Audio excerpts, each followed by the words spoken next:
Cari Shalom, bien-aimés dans le Christ, cet extrait vous est présenté par le Finish Work of Christ Ministries, autrement nommé Centre de Christ. Soyez encouragés pendant que vous écoutez. Seigneur Jésus, tu es notre bonheur. Ton nom est notre bonheur, Seigneur. Ce ne sont pas des paroles vides de sens que nous prononçons, simplement, Seigneur, emportés par la mélodie. Mais c'est du fond de nos cœurs que nous confessons, que nous déclarons, remplis de certitude, au milieu, Seigneur, du tumulte, au milieu des bruits. Ton nom est notre bonheur. David a dit, je m'écris, loué soit l'Éternel, je suis délivré de mes ennemis. C'est toi notre salut. Et comme nous allons le voir ce matin, ce n'est pas un salut événementiel, c'est un salut éternel. Ce que tu es venu manifester il y a cela 2000 ans est notre réalité depuis même avant la fondation du monde. Mais nos yeux étaient simplement fermés. Nous étions aveuglés par la chair, par la mauvaise interprétation de nous, par la mauvaise vision que nous avions de nous. Nous nous connaissions dans l'art de la connaissance du bien et du mal. Et nous n'avons pas participé à la vie pour avoir la véritable connaissance de qui nous sommes. Mais nous voulons te bénir parce que ton incarnation, Seigneur Jésus, nous a redonné cette vision que nous avions perdue. Amen. Et aujourd'hui, nous nous voyons à la lumière de la vie. Amen. Et aujourd'hui, nous sommes enfants de Dieu. Amen. Nous sommes enfants de Dieu. Amen. Nous sommes les technomes de Dieu. Amen. Engendrés dans le sein même du Père, avant d'être un jour manifestés dans le sein de notre mère.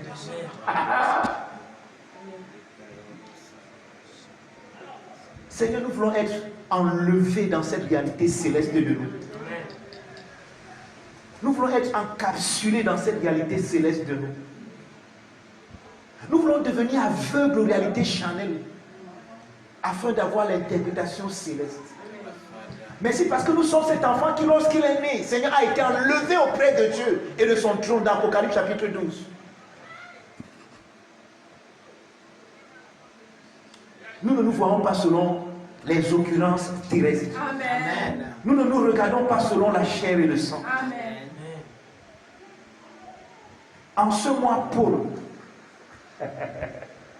nous rejetons le message des 12 qui ne nous concerne pas. Amen. Nous acceptons le message de l'apôtre Paul, l'apôtre de la grâce. Amen. Celui qui a posé les fondements comme un sage architecte. Père, nous voulons te rendre grâce et te dire merci.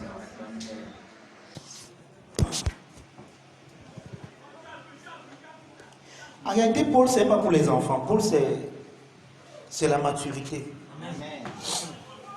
Et c'est ce qu'on devait voir dimanche passé, sincèrement.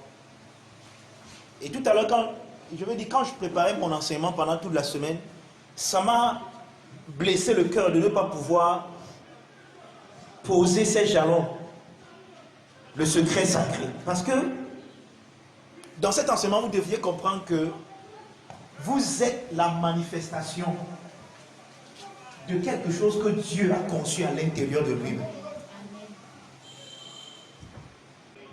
Alléluia. Amen. Donc la semaine passée, on devait parler du secret sacré. Maintenant, sans avoir vu le secret sacré, on va voir ce qu'on va voir aujourd'hui.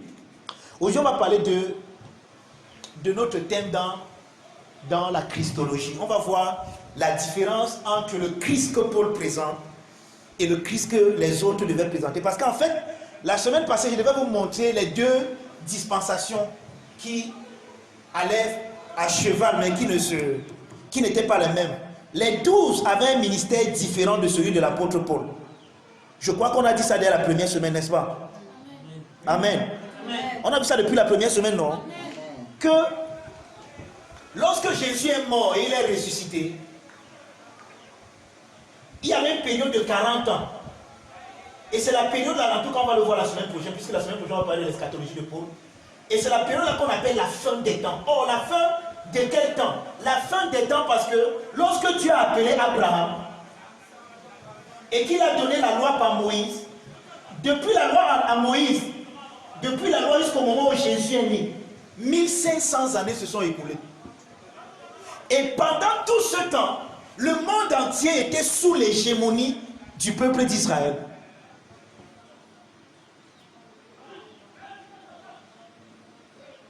Je disais quelque chose à ceux qui étaient ici vendredi. Je leur disais que pendant que j'étais en train d'étudier en semaine,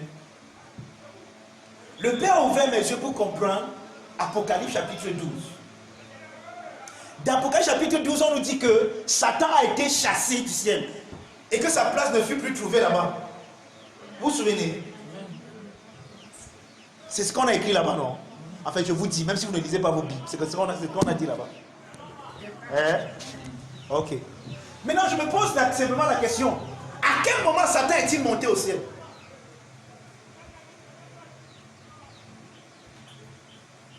S'il est chassé du ciel, c'est qu'il y était. Ça n'a rien à voir avec Isaïe 14, où on vous raconte que Satan est tombé du ciel. Je ne parle pas des bêtises comme ça. Je suis en train d'arrêter. Ceux qui vont écouter ça vont savoir que c'est des bêtises. Je ne parle pas des bêtises là. À quel moment Satan, parce que le ciel ici est le trône de Dieu, n'est-ce pas? Le ciel est son trône. À quel moment le règne de Dieu a-t-il été investi par un être qu'on appelle Satan? Bon, pas par un être en réalité, mais par une pensée, par une idéologie qui était contraire à ce que Dieu voulait pour l'homme. Je vous ai dit que vous voyez, le message de Paul, c'est le message des grands, des matures. Votre manière de regarder, ça fait en sorte que j'ai encore envie de descendre, mais je ne change pas mon message ce matin. Amen.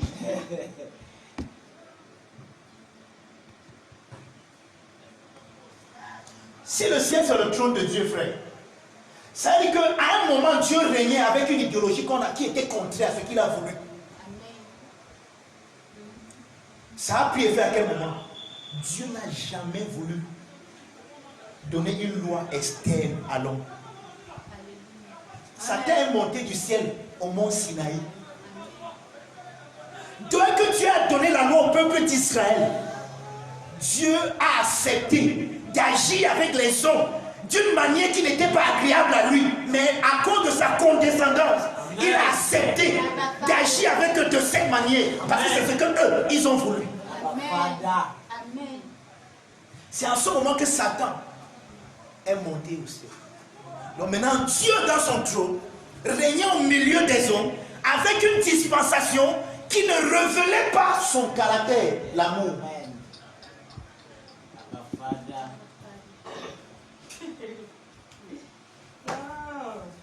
Et cette idéologie était régie par la loi. Donc le Satan qui était au ciel, c'est la loi. Amen. Et quand Jésus meurt et accomplit la loi, il renverse la loi. Dieu maintenant peut agir avec les hommes comme il a toujours voulu. Dans son caractère d'amour, il n'y a plus de loi. Satan est tombé du ciel. Amen.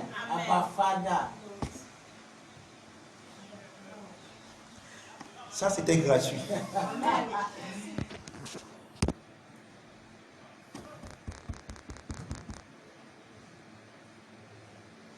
Donc, dans le secret sacré, donc, qu'est-ce qui se passe? Ouais, ce que je viens de vous expliquer, les 12 ne pouvaient pas le comprendre. C'est pour cela que dans Jean 16, Jésus leur dit quelque chose. Il dit que j'ai encore beaucoup de choses à vous montrer et à vous dire, mais vous n'êtes pas encore capable de les saisir.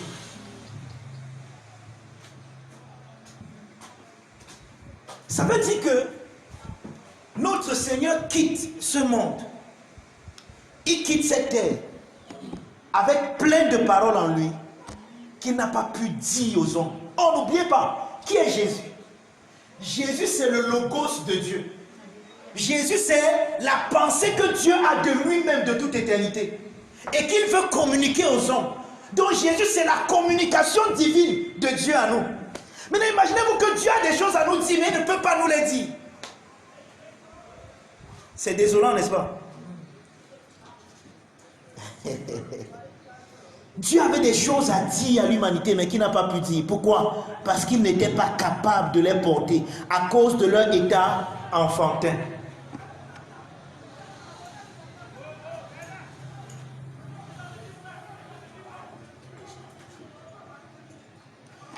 Donc, lorsque Jésus a fini d'accomplir ce qu'il devait accomplir, il devait partir. Alors, il a donné la mission aux 12 apôtres. Et la mission des 12 apôtres, écoutez-moi très bien, j'ai l'impression que j'avais mal fait de penser que je n'allais pas avoir besoin de mon tableau aujourd'hui. Bon, mais ça va aller. Quelqu'un m'a dit hier que maintenant je ne peux plus enseigner sans écrire.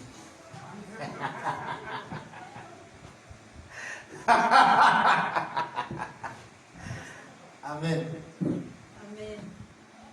Donc les 12 avaient la mission. Et vous devez comprendre la mission des 12. Parce que le Nouveau Testament, tel que nous l'avons, les livres du Nouveau Testament ont été écrits pendant la période entre la résurrection de Jésus, et l'ascension de Jésus, et la destruction de Jérusalem à l'an 70. C'est cette période-là qu'on appelle la fin des temps et la fin du monde. Parce que le mot monde là-bas, c'est le mot éon, qui veut dire un âge. Oh, c'est quel âge? L'âge qui a commencé avec Moïse et qui a pris fin avec ce que Christ a fait sur la croix. L'âge était déjà fini. Dieu avait déjà fini avec Israël. Mais maintenant, à cause de sa grande miséricorde et de son grand amour, il leur a donné une génération pour qu'ils aient le temps, eux aussi maintenant, de quitter l'ancien pour s'ajuster au nouveau.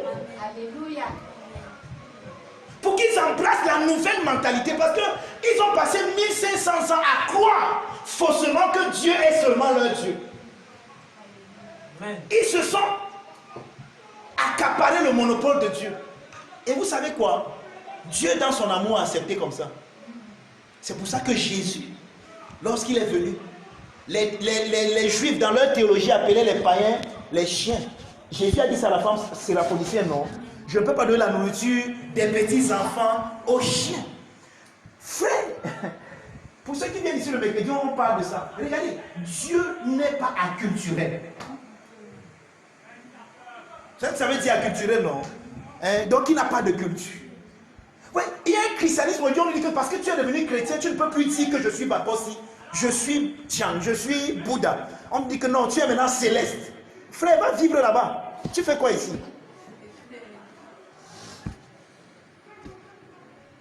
Tu vois, on nous a appris à renier notre identité humaine. On oublie que c'est un homme que Dieu est venu sauver. Donc si tu n'es pas un homme, tu n'as pas besoin de salut.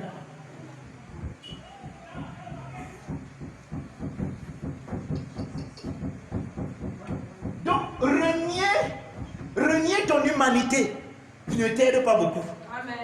Et mais c'est ce que nous avons cru que c'est ce qui veut dire devenir chrétien. Maintenant nous sommes tous célestes. C'est vrai que nous sommes des êtres célestes, mais qui ont une expérience terrestre. Amen. Amen. Amen. Donc c'est important que nous comprenions. Maintenant regardez.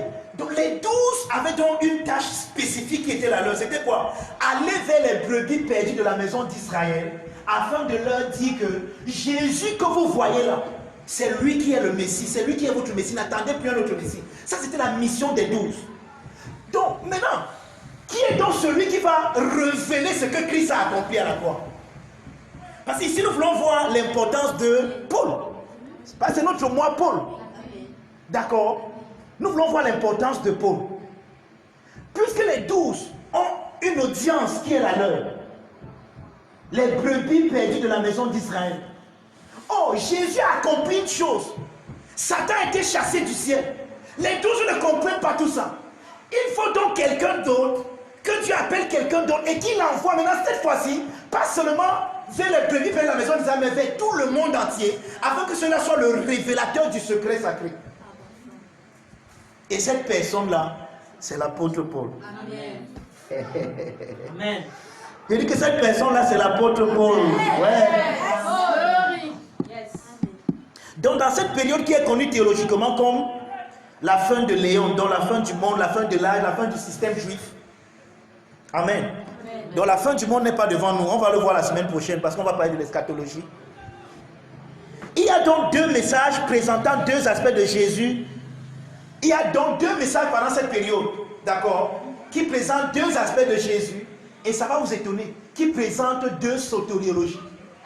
La sotériologie, c'est la doctrine du salut. Le salut que les 12 ont présenté n'est pas le même salut que l'apôtre Paul présente. Amen.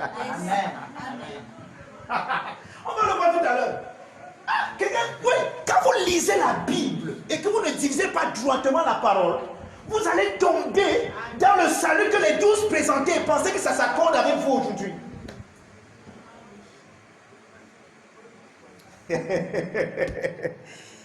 Ouh, glory. Amen. Boy, même quand je suis fâché, je ne peux pas parler de ces choses sans rire. Vous voyez, donc, pendant cette période de 40 ans, et la semaine prochaine, je vais vous montrer comment Dieu est tellement amour. Frère, Dieu donne aux Juifs une génération entre l'an 33 et l'an 70. Mais vous savez à quel moment il y a eu la destruction de Jérusalem? En mai de l'an 60. Donc, la dernière année de la fin de cette génération, de la fin de cette période. Donc, entre cette période, à n'importe quel moment, le temple là pouvait tomber. Mais dans la patience de Dieu, il est patient. 1 an, 10 ans, 30 ans, 39, jusqu'à 40, à la fin de la 40e année. Donc, à la fin de la génération là, en mai à l'an 70, c'est là où ce qui se tenait encore comme l'obstacle est tombé. Amen. Et c'était ça la fin du monde. Les gens sont là, ils prient, la fin du monde est devant nous, c'est derrière. Amen. Achetez le livre l'eschatologie, le christianisme eschatologique. On explique tout ça ici dedans, frère. C'est pour vous qu'on a écrit ça. Achetez, ça coûte seulement 3 000. 3 billets, c'est ça.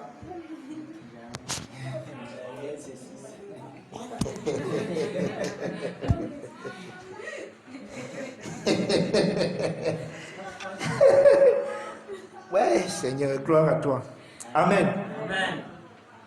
Il fallait que par l'évangile, les Juifs puissent voir en Jésus-Christ le Messie promis, le fils de David et la semence d'Abraham. Ça, c'est la mission que les 12 avaient. Ils devaient présenter Jésus comme le Messie promis, le fils de David, la semence d'Abraham. Et ce ministère était exclusif aux 12. Ils avaient la mission d'aller partout dans l'oïkomène et dans le monde habité et de faire des nations des disciples. Cette mission n'était pas éternelle. Elle avait un temps déterminé, une génération, c'est-à-dire 40 ans. Vous savez ce que ça veut dire? Il n'y a aucun apôtre de l'agneau sur la terre aujourd'hui. Amen. Donc après l'an 70, si tu étais apôtre, soit tu étais apôtre selon ce que l'apôtre Paul a posé comme fondement, soit tu partais.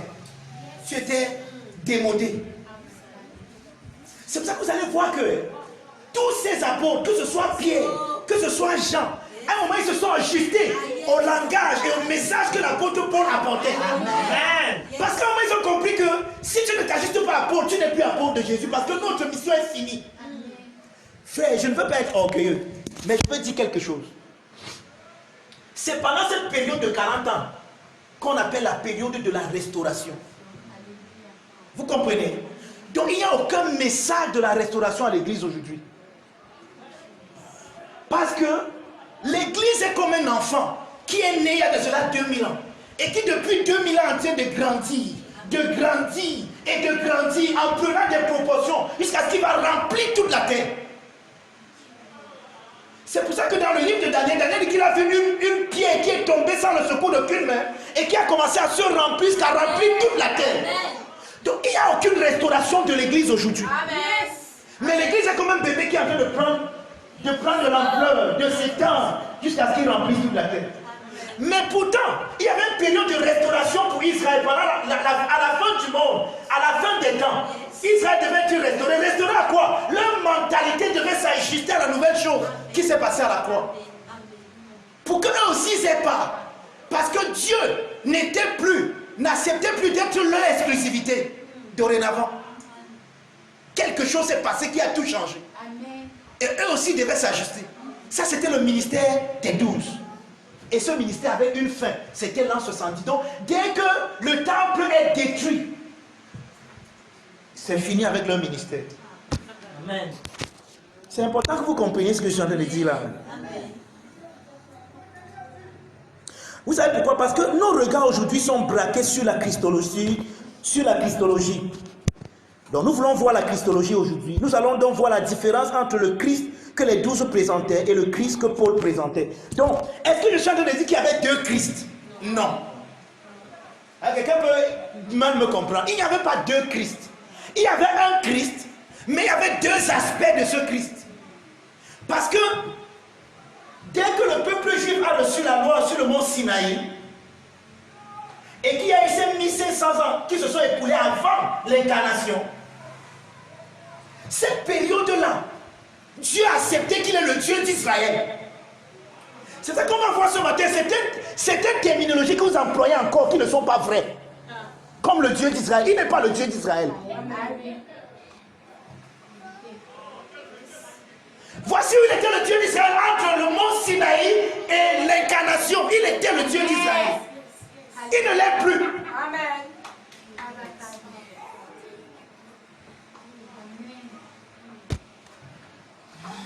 Oh, le Dieu d'Israël, sauve-moi. Tu es démodé. Amen. Tu vis au Cameroun avec le faisceau horaire des États-Unis, tu vas te brûler, frère. Maintenant, aux États-Unis, les gens sont en train de dormir. Donc, si tu es au Cameroun, tu dors en ce moment, tu es fini. Amen. Amen. C'est important que nous le comprenions. Donc, les 12 présentaient, donc j'ai expliqué, il n'y a pas deux Christ. Amen. Il n'y a pas deux Christ, il y a un seul Christ, mais il y a ces deux aspects de Christ. Quelqu'un me comprend? Ok.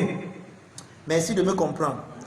Les 12 présentaient un Christ historique. Suivez-moi très bien, s'il vous plaît. Dont la naissance peut être tracée dans l'histoire.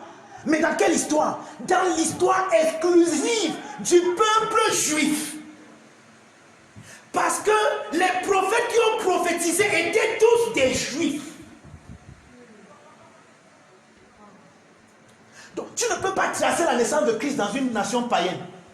Les païens ne savent même pas qui c'est, ils ne l'attendaient même pas. Mais il y a un peuple qui parlait de lui depuis.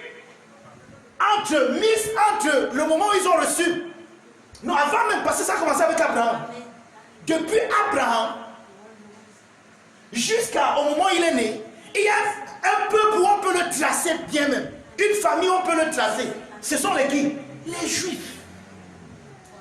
Donc, les 12 dons devaient présenter un Jésus historique qu'on peut tracer, dont on peut tracer l'histoire dans le judaïsme. C'est bon jusque-là? De ce fait, ce Christ peut être circonscrit à un peuple bien précis.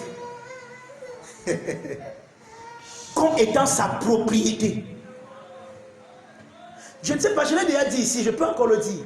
Le Christ présenté comme les 12 le présentaient n'a rien à voir avec vous. Amen. Amen. Amen. Amen. Amen. Yes. Vous n'êtes pas juif.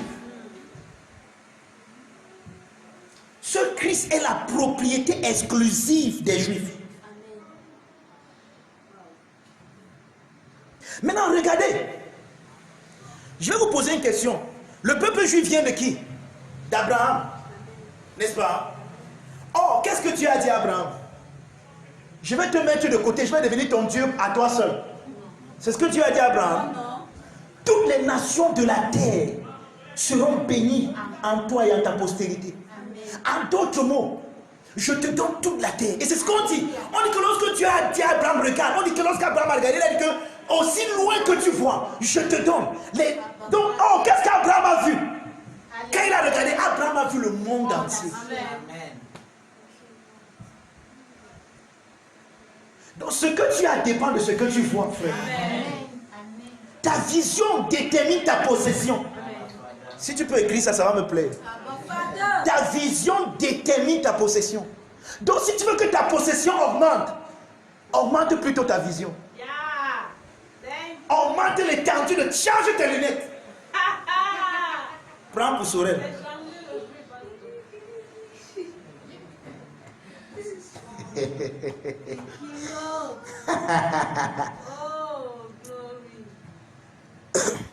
Oh, maintenant j'ai dit ça pour vous dire quoi? J'ai dit ça pour vous dire que lorsque le peuple juif s'accapare Dieu, excusez, les mots ne sont pas forts, c'est ce qu'ils ont fait.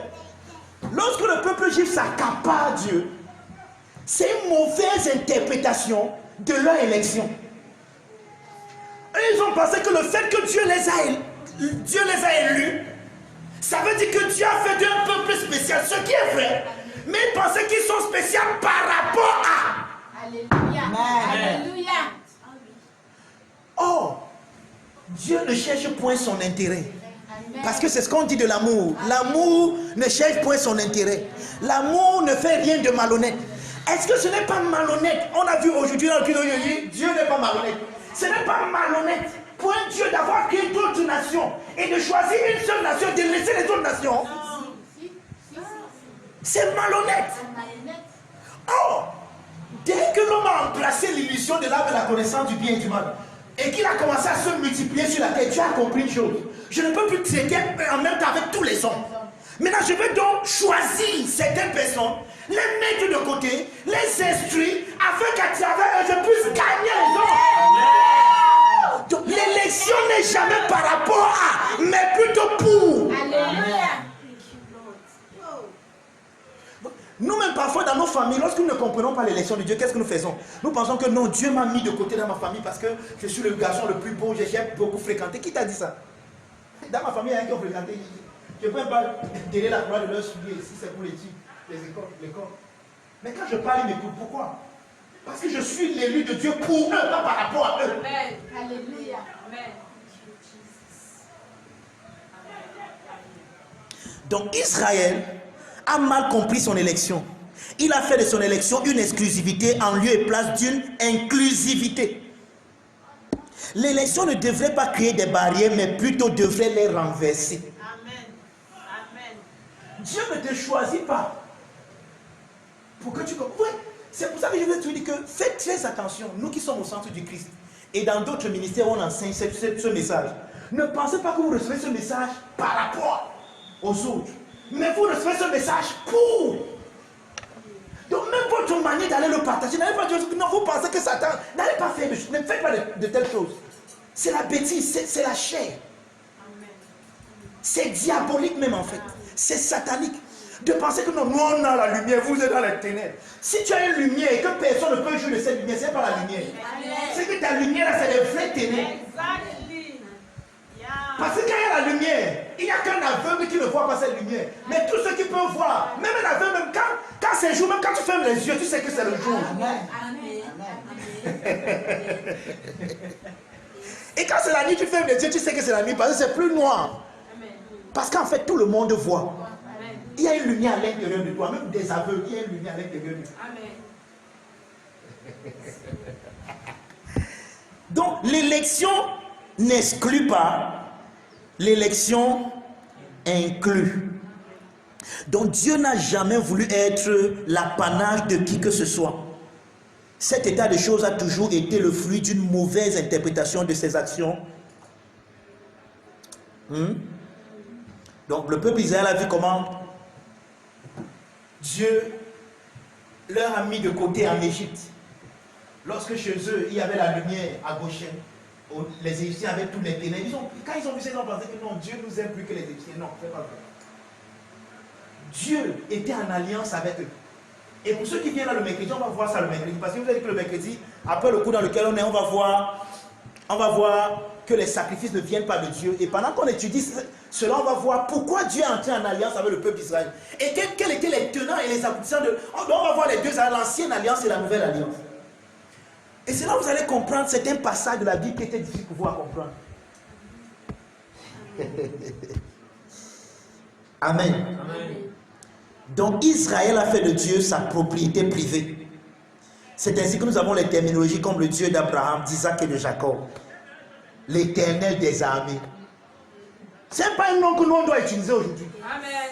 Amen. Il n'y a aucune bataille aujourd'hui. Amen. Nous sommes au père ni chaos, plus que vainqueurs. Amen. Nous sommes nés à la fin d'une bataille depuis. Amen. Donc arrêtez d'appeler Dieu l'éternel des armées. Ce n'est pas votre nom, ce n'est pas vous qui devez l'appeler. Oh, pourquoi le peuple juif appelle Dieu l'éternel des armées? Eux, ils avaient des batailles physiques à remporter. Quand on dit par exemple que David a renversé Goliath, ce n'était pas la prière. David n'a pas dit au nom de Goliath était renversé. Il a affronté Goliath physiquement. Amen.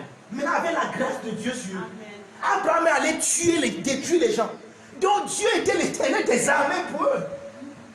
Il était l'armée de Dieu. Il y a une armée de Dieu. Il y a rien qui pense que nous sommes Dieu. Dieu a une armée. Dieu n'a aucune armée. Dieu a des fils. Amen. Yes. Ça a toujours été son désir d'avoir des fils.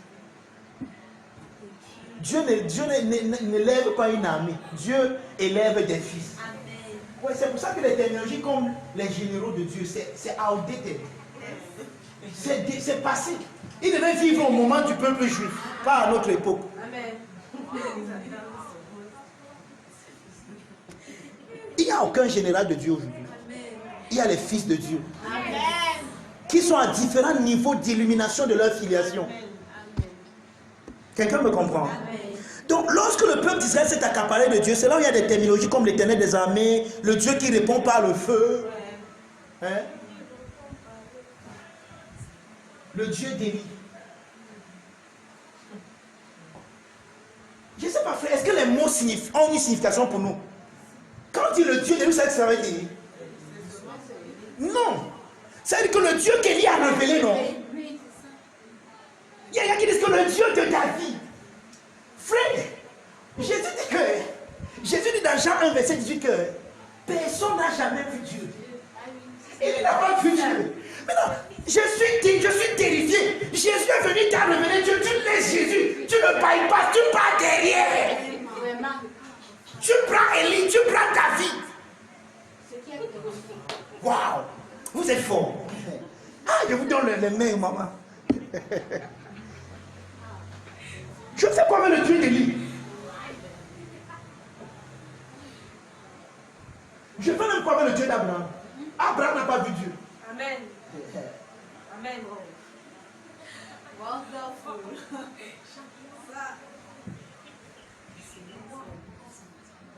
Un jour, Jésus disait ça aux Juifs. Ils ont dit que n'est-ce pas, tu es le fils d'Abraham. Il dit que allez lire que Abraham a vu, il devait voir mon jour. Il a dit mon jour c'est le jour. Il dit avant qu'Abraham fût, je suis. C'est là où les gars disent mais tu es malade. C'est là où les gars disent non, on va même t'excuser, mais c'est parce qu'on va prendre les cailloux. Un jour il a dit aux Juifs que vous pensez que Moïse a donné le pain du ciel. Je suis le vrai pain qui est descendu du ciel. Vous avez mangé le pain là, vous êtes mort. Celui qui mange de ce pain ne mourra jamais. Amen. Vous faites quoi avec Moïse? Vous faites quoi avec Abraham? Quand Christ, vous savez qui est Christ? La parole qui est devant le Père face à face, éternellement avec le Père, s'est incarné pour vous révéler le Père. Vous dites que non, laisse-moi te faire par Dieu, m'appelle le lieu de Dieu d'Élie.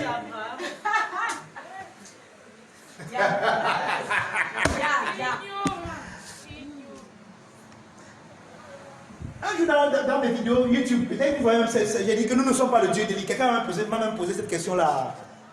M'a posé un jour juste. Pourquoi tu dis que nous ne sommes pas. Je lui ai dit que je ne sais pas le Dieu d'Élie. Vous comprenez maintenant pourquoi, non? Amen. Frère, les Élie, c'est les gars qui ont reçu, en anglais on appelle ça a glimpse, donc un aperçu de Dieu. Et ils l'ont révélé d'une manière qu'ils ont pu. Je ne suis pas en train de les condamner, les gars sont dans la nuit des témoins, Dieu nous regarde. Amen. On a lu ça ici, je crois c'est vendredi, lorsqu'on lisait Hébreux 11. On dit que tous ces gars qui ont fait toutes ces choses n'ont pas atteint la perfection. Ils ne pouvaient pas atteindre, les gars là n'étaient pas parfaits. C'est pour ça que le chapitre tout dit que nous sommes entourés d'une grande nuée de témoins. Parce que les gars là qui ont eu l'aperçu de Dieu, donc un croquis, c'est ce qu'on appelle un croquis. Vous avez déjà fait le dessin. Quand quelqu'un veut faire le dessin, ceux qui font le dessin des hommes, ils font ce qu'on appelle le croquis. Si tu veux dessiner une femme qui pile le mille, tu ne commences pas à dessiner exactement. Tu fais un croquis. Donc un croquis, c'est les traits comme ça. Si elle est assise, tu fais le bras avec le pilon. Tu fais le croquis.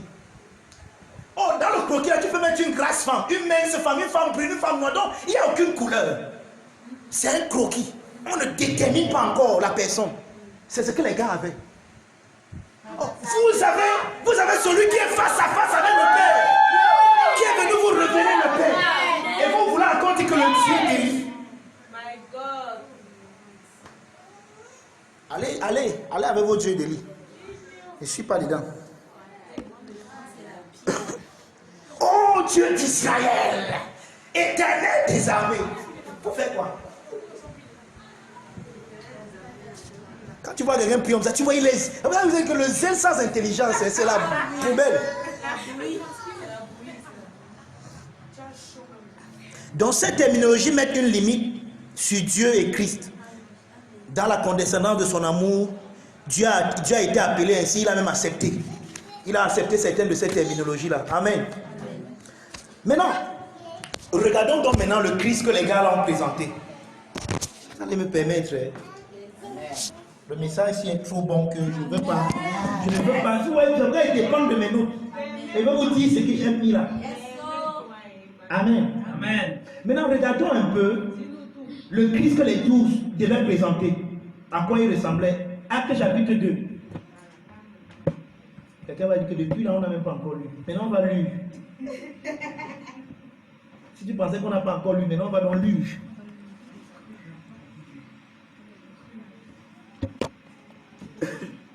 Acte 2, 22 à 40. On va beaucoup lire ce matin. C'est qu'on ne fait pas souvent. Acte 2, 22 à 40. Comme je sais que je suis le meilleur lecteur ici, moi je vais.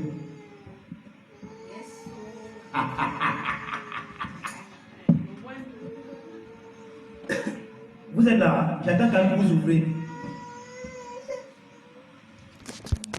Amen.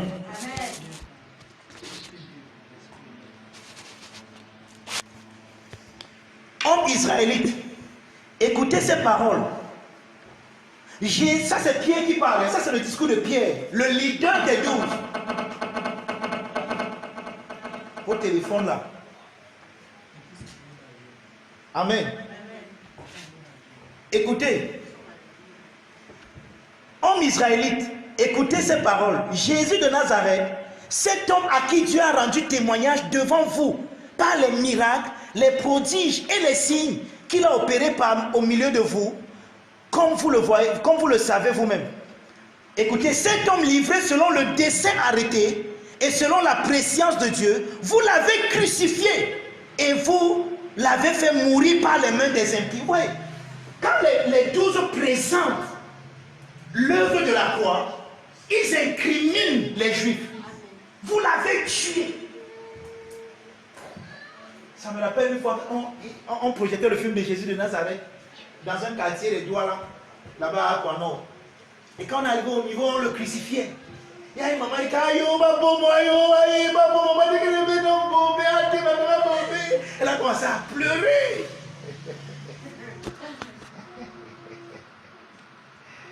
Elle dit, ouais, ils sont méchants, ils le tuent, ils tuent le fils, ils disent, les gars, ils sont méchants, on le tue. Elle oublie que c'est sa mort là même qui fait que...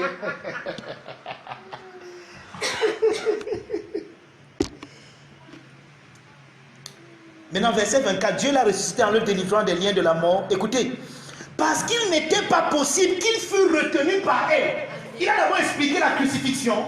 Maintenant, il va expliquer la résurrection, son paradigme de la résurrection. Pourquoi il n'était pas impossible que la mort le retienne? Il ne va pas te dire comme Paul va le dire tout à l'heure. Quand Paul va nous parler de la résurrection. Mais lui va tracer l'historique. Pourquoi il est impossible que la mort le retienne? Écoutez. Car David a dit, qui est David? Un patriarche juif. Donc, les gars s'y interprètent la croix, la résurrection, selon ce qu'on peut tracer dans l'histoire du peuple juif. On appelle ça la présentation de Jésus selon l'accomplissement des prophéties. Écoutez, il présente la résurrection, mais il dit qu'il ne pouvait pas ne pas résister par ce que David a dit. Écoutez. Car David dit de lui, je voyais constamment le Seigneur devant moi parce qu'il est à ma droite, afin que je ne sois point ébranlé. Aussi mon cœur est dans la joie et ma langue dans l'allégresse, et même ma chair reposera avec espérance. Car Tu n'abandonneras pas mon âme dans le séjour des morts et tu ne permettras pas que ton sein voie la corruption. Tu m'as fait connaître les sentiers de la vie. Tu me rempliras de joie par ta présence. Oh frère, qu'il me soit permis de vous dire librement au sujet du patriarche David qu'il est mort et qu'il est enseveli et que son sépulcre existe encore de nos jours parmi nous. Comme il était prophète et qu'il savait que Dieu lui avait promis avec ses mains de faire asseoir un de ses descendants sur son trône, c'est la résurrection du Christ qu'il a prévu et annoncé en disant qu'il ne serait pas abandonné dans le séjour des morts et que sa chair ne verrait pas la corruption. C'est ce Jésus. Enlevez votre téléphone là-bas. Amen. Vous troublez la fête maintenant. Ok. Verset 32. C'est ce Jésus que Dieu a ressuscité. Vous me suivez toujours, non? Amen. En nous faisant tous témoins. Vous voyez comment les gars s'y expliquent la résurrection. Ça n'a rien à voir avec ce que nous on voit souvent que la Paul dit que dans sa résurrection, c'est une nouvelle création qui naît. Eux ne comprennent pas ça. Ils savent seulement que sa résurrection a été prophétisée. On peut tracer ça dans notre histoire. Il y a des gens qui ont cru que le type là devait ressusciter. Et c'est ça qui s'est passé. Et c'est pour ça que nous croyons qu'il est le Christ. Amen. Je veux que vous voyez la différence entre les deux présentations. Il nous a présenté la mort en accusant les gens. La crucifixion en accusant les gens. Maintenant, nous présentons la résurrection en regardant leur histoire.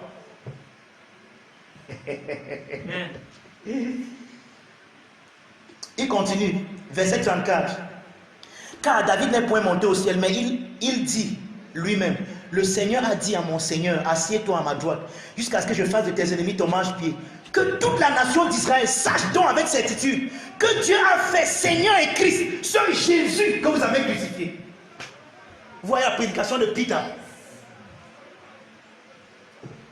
Et on a les prédicateurs comme Pierre en ce moment, aujourd'hui. Or, ils oublient qu'ils sont démodés. Maintenant, regardez ce que ça a créé. Après ce discours, ils eurent le cœur vivement touché. Et il dit à Pierre et aux autres apôtres, en frère, que ferons-nous? C'est vrai, on l'a crucifié. Vous connaissez le genre de message ici? Vous connaissez le genre d'effet ici? C'est un effet de culpabilité. Ce Jésus, c'est vous, quand Pilate a dit qui allons nous libérer, vous avez dit crucifiez-le, vous l'avez tué. C'est vrai. On l'a tué, on fait avec quoi maintenant? On fait comment? Ce n'est pas l'évangile que les gars s'y prêchaient. Et il y a des gens qui nous disent qu'on doit encore prêcher comme ça aujourd'hui à l'église.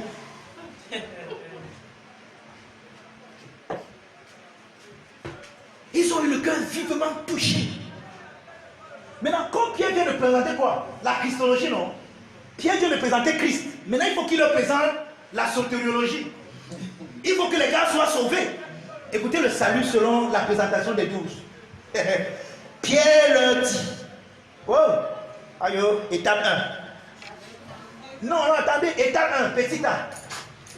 Passez. Repentez-vous. Et la repentance, bien aimé. Il n'y a plus la repentance à l'église. Repentez-vous et que chacun de vous soit baptisé au nom du Seigneur Jésus pour le pardon de moi. Voici comment vos péchés seront pardonnés. Grand B. Petit 1.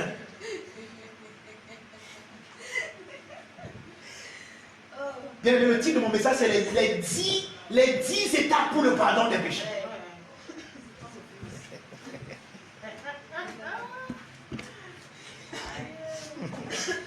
Pour le pardon de vos péchés, et vous recevrez le don du Saint-Esprit. Car la promesse est pour vous. Écoutez, voici le verset qui m'intéresse. Et par plusieurs autres paroles, il les conjurait et les exhortait, disant, sauvez-vous de cette génération perverse.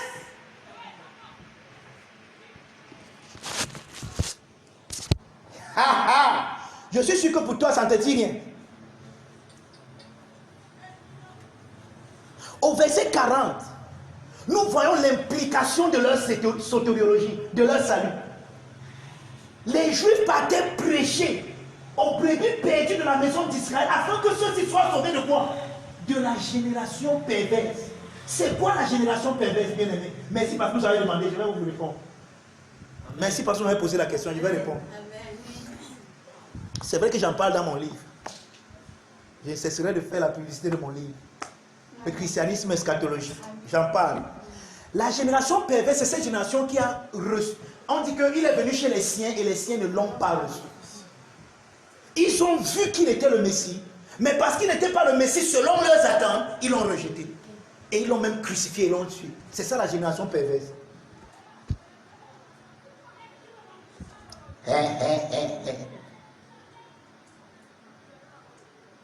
Donc, leur salut, c'était une génération perverse. Et Paul parle de cette génération. Paul parle de ce type de salut dans Luc 10, dans Romains 10, je vais dire verset 9 à 10. Qu'on vous prête tous les jours. Si tu confesses de ta bouche le Seigneur Jésus, si tu crois dans ton cœur que Dieu l'a fait les morts, tu seras sauvé. Car c'est en croyant du cœur qu'on parvient à la justice, c'est en confessant de la bouche qu'on parvient au salut. Pourquoi il fallait que les gars s'y confessent ouvertement le Seigneur Jésus? Parce qu'ils l'ont ouvertement renié. Donc tu ne pouvais pas croire en Jésus dans ton cœur et faire semblant de dire que non, je crois en Jésus. Ce n'était pas possible. De la même manière que toute la nation a rejeté ouvertement Jésus devant Pilate, quelqu'un qui croit et qui appartient à Jésus devrait aussi confesser ouvertement son appartenance. Il devrait dire Jésus est curieux. Oh, ça c'était une confession qui était culturelle et dans un moment bien précis. Est-ce que c'est la même chose que Paul nous dit aujourd'hui que pour être sauvé, il faut que tu confesses? Non. On va voir tout à l'heure. On va voir la soteriologie de Paul qui est différente. Mais on sait ce qu'on va prêcher aux gens aujourd'hui. Confesse, confesse. Ou ferme tes yeux. Dis Seigneur Jésus, je te reçois. Comme mon sauveur, personnel. Dans mon cœur.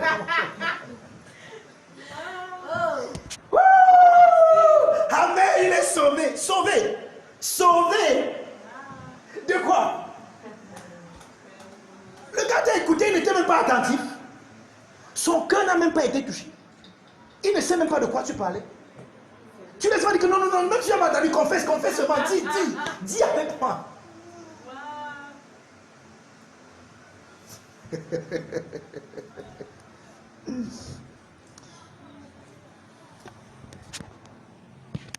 Un Jean 2, verset 22, rapidement s'il vous plaît.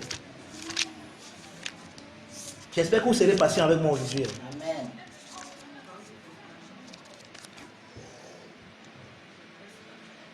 Un Jean 2, verset 22, vous êtes là?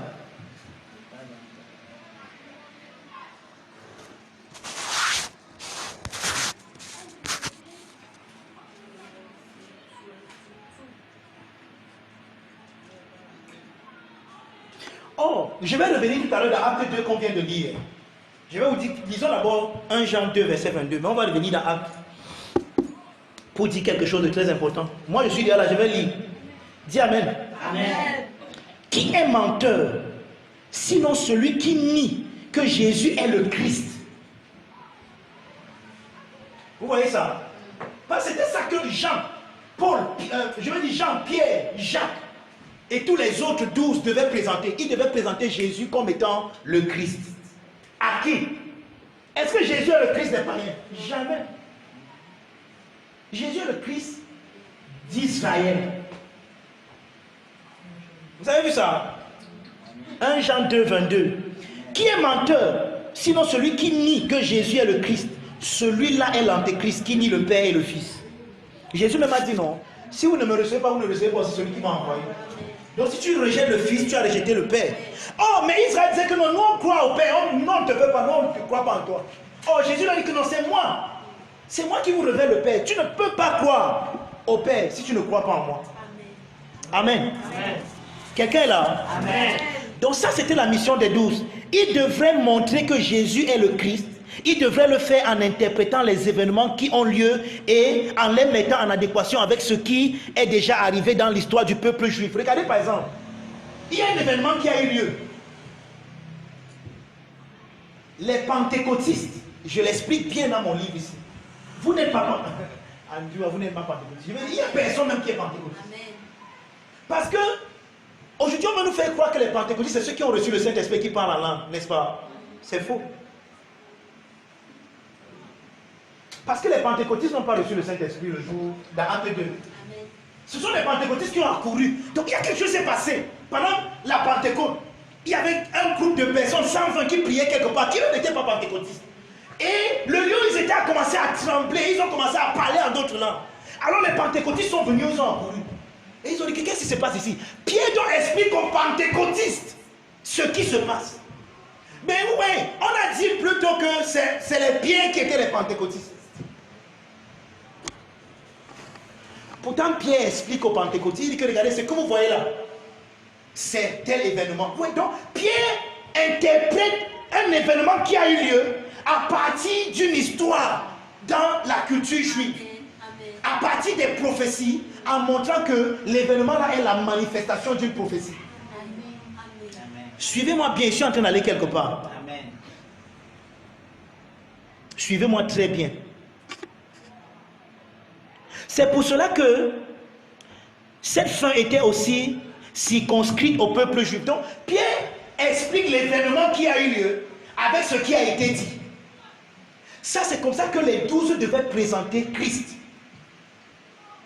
Ils devaient regarder aux événements et pouvoir retracer ça dans leur histoire et dire que voyez, regarde, ceci, ça manifeste Christ. Ça vous rappelle quelque chose? Ça vous dit un peu quelque chose de ce que les gens font aujourd'hui? On regarde les événements et on regarde que c'est Christ. C'est la fin du monde. C'est la fin des temps. Oh! Vous avez vu Paul faire ça où? Ceux qui avaient la mission là, c'est les 12. Ils devaient regarder les événements et montrer à Israël que regardez, l'événement-ci, vous pouvez tracer ça comme ça, c'est Christ qui l'a accompli.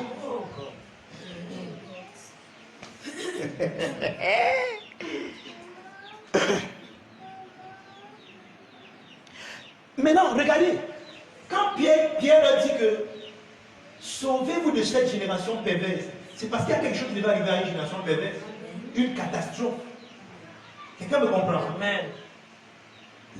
L'ancien système devait complètement être rasé pour que le nouveau émerge. Amen. Or, tous ceux qui vont s'accrocher dans l'ancien vont périr avec l'ancien. Amen. Amen. Alors Pierre a dit que regardez, il y a quelque chose qui va arriver. Alors, dans leur salut était contre une catastrophe naturelle qui devait arriver. Je m'en vais quelque part, bien. Je suis en train d'aller quelque part. Leur Christ est humain. Leur salut, c'est contre une catastrophe naturelle, humaine, contre les choses qui devaient arriver. C'est vrai. Jérusalem devait être rasé. Alors Pierre leur dit, votre salut, c'est que vous fuyez cette génération qui va périr. Que vous ne soyez pas parmi ceux qui vont périr. On était dans le cas, tout le monde est mort, je ne suis pas mort. Ça vous dit quelque chose? Bien aimé, on était dans l'avion, tout le monde est mort, moi seul je ne suis pas mort. Ça vous dit quelque chose?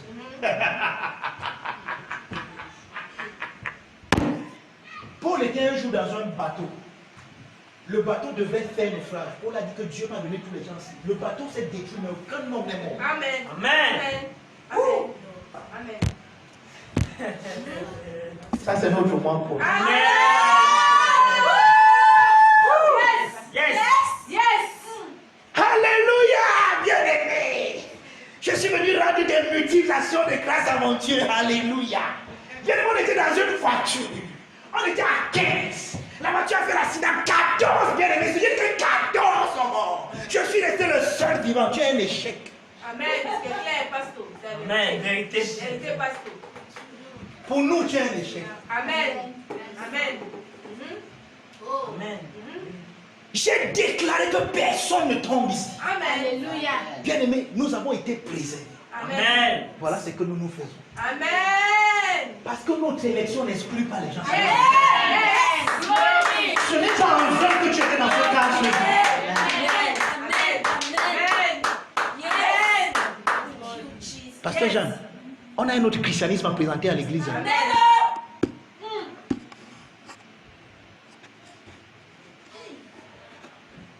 Tout le monde est mort, je suis resté seul. Tu es un échec. Amen.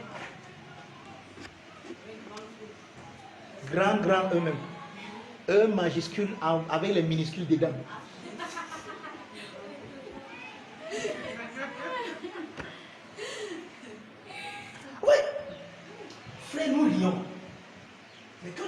choses, je saigne, mon cœur saigne parce que je sais que c'est des choses qui sont comme tabou à l'église aujourd'hui. Tu ne peux pas parler comme ça. Je ne peux que dire ça ici. Je ne peux même pas dire ça dans certaines églises où on croit même en ce message. Je ne peux pas dire ce que vient de dire. Ouais, nous devons élever très haut notre pensée. Amen. Bien-aimé Paul.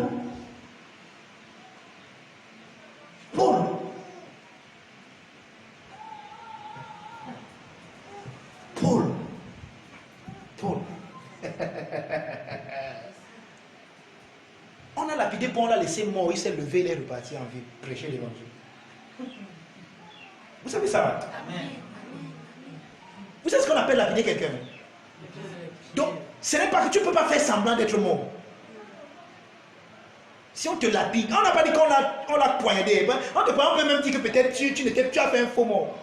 On a pris pour la lapider. Comment on avait lapidé Étienne? Quand les gars sont partis, on l'a laissé mort. Oh, quand on dit que laisser mort, vous savez ce qu'on appelle la lapider quelqu'un? Donc avec les blessures, les bosses et tout. Paul s'est levé. Il est reparti en vie prêcher l'évangile. Alléluia. Ça, c'est notre moi, Paul. Amen.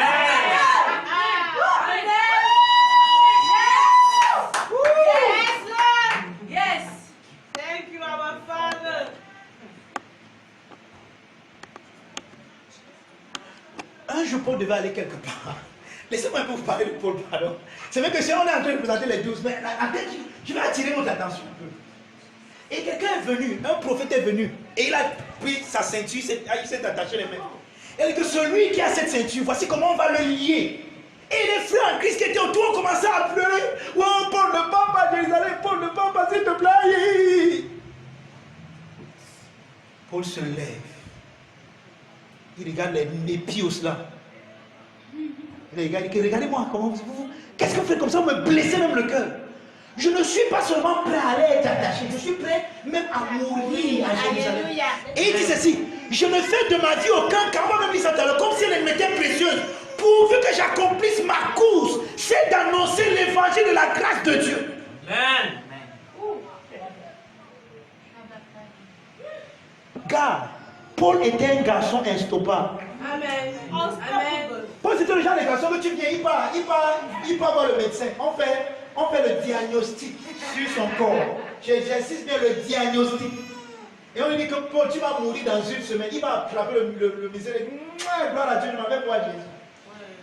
Après on lui dit que non, c'est trompé, tu vas vivre. Il attend encore, mais il dit que moi, je vais prêcher l'évangile. Amen. Donc, tu ne peux pas effrayer Paul. Tu dis que tu vas mourir, que je suis tout bien. Il dit que Christ est ma vie, la mort m'est un gain. Donc même quand je meurs, je gagne.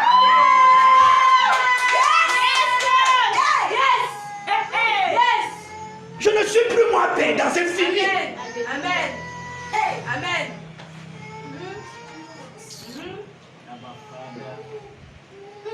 Ça, c'est notre moi, Paul. Amen. Donc, maintenant, regardez ceci. Les 12 présentaient une vision humaine du Christ. D'accord? Les 12 présentaient une vision humaine du Christ. Écoutez, frère, de la même manière qu'il y a une vision humaine du Christ, c'est comme ça qu'il y a une vision humaine de ta vie. Amen. Il y a une vision humaine de ta vie.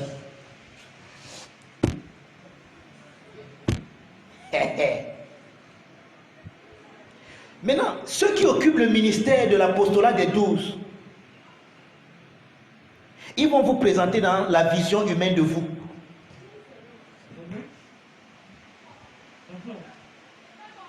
Hein? Il y a des gens qui se tiennent sur les pupitres et qui parlent de vous, mais ils parlent de vous dans une vision humaine de vous. Suivez-moi bien. De la même manière que la vision humaine de Christ est une vision historique qu'on peut tracer, n'est-ce pas? À partir d'une histoire. Il y a un fou également qu'on peut tracer à partir d'un couple, à partir d'une famille, à partir d'une communauté, à partir d'un pays. Il y a un fou comme ça, n'est-ce pas? Et je peux parler de ce fou sans pourtant parler de vous. Amen. Amen. Amen. Amen. C'est un aspect de vous. mais qui n'est pas tout vous. Amen. Mais il y a des gens qui pensent que cet aspect d'eux est tout eux.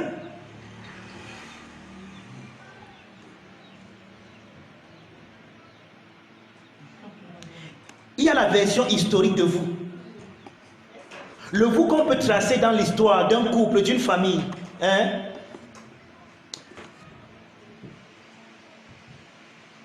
Personne n'a jamais voyagé dans ta famille.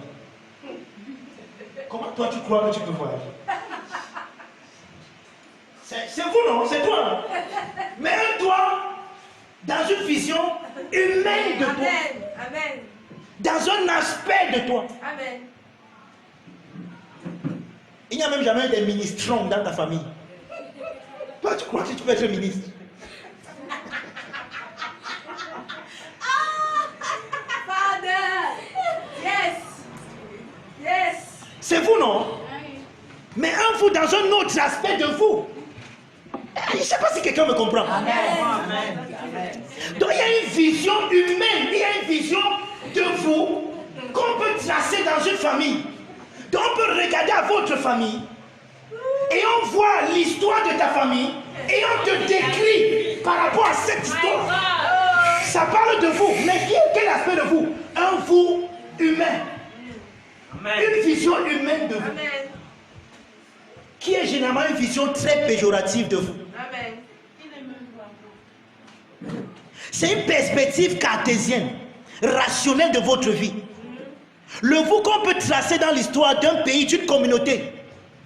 Quelqu'un me comprend? Amen. On peut par exemple te dire que tel événement dans ta vie, c'est parce que ton grand-père avait dit ceci ou bien avait fait telle chose. Tu vois, on parle de toi, mais on peut tracer ça dans une famille. Quelqu'un me comprend? Amen. On parle de toi, mais dans un aspect humain, péjoratif, moindre de toi. Ça, c'est le ministère de qui? Ce n'est pas le ministère de Paul. Amen.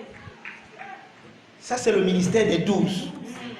Donc, chaque personne qui te présente à toi-même dans cette vision, te présente, il est en train de faire un ministère qui est déjà passé depuis. Amen.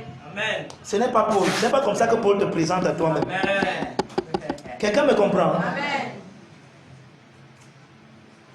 Donc, parfois on veut te montrer que personne dans l'histoire de ta famille n'a dépassé un tel seuil, une telle limite. Alors on te montre que toi-même tu n'as aucune... Tu fais quoi même pour espérer que tu vas dépasser ça? Qui a bien dépassé dans votre famille? Les gens n'ont même pas eu le pouce. Toi tu crois que tu vas voir la voiture? Wow. Tu fais comment? Wow. Les gens ne sont même pas encore allés aider. Attends, tu penses que tu vas aller en France?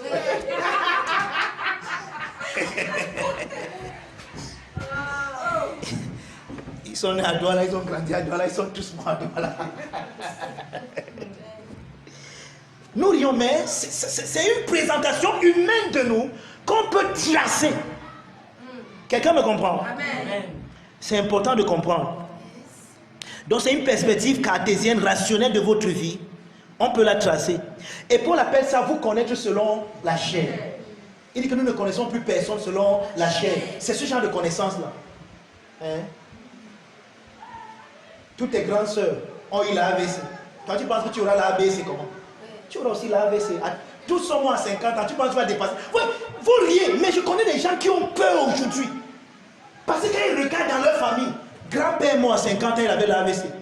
Papa est mort à 50 ans, il avait la AVC. Voilà tonton tel qui veut atteindre 50 ans, il a la AVC. Immédiatement, quand moi j'approche 50 ans, je suis dans une insécurité terrible. Parce que j'ai l'impression que ce qui est arrivé aux autres dans ma famille va aussi m'arriver. Et vous savez quoi? Si tu ne fais pas attention, c'est cette peur-là qui va te tuer. Amen. Vérité. Ce n'est même pas l'AVC, c'est lui-même qui te tuera, c'est la peur. Vérité. Vérité. Ça, c'est le vous présenté de façon humaine. Écoutez, c'est la seule perspective que certains ont d'eux. Ce n'est pas étonnant de voir la panique, la peur et l'insécurité dans laquelle ils sont plongés chaque fois qu'un événement arrive à leur vie. Vous voyez, un chrétien, il est dans une insécurité caractéristique. Vous posez la question, mais celui-là, comment il peut même dire qu'il prie et qu'il croit en Dieu? Mais dès qu'il y a un petit, même le chien aboie, Le chef mia. La souris par il est dans n'importe quoi, il est en insécurité. Il tremble sur n'importe quoi. Waouh! Ton Christ là est très fort. Donc, cette vision-là crée la peur, la panique. Amen. Amen. Et ça présente Christ comme une victime. Ok, merci Seigneur, j'ai encore 10 minutes. Maintenant, ça c'est la vision humaine de Christ, d'accord? Regardons un peu comment Paul lui présente Christ alors. Romains 16, verset 25.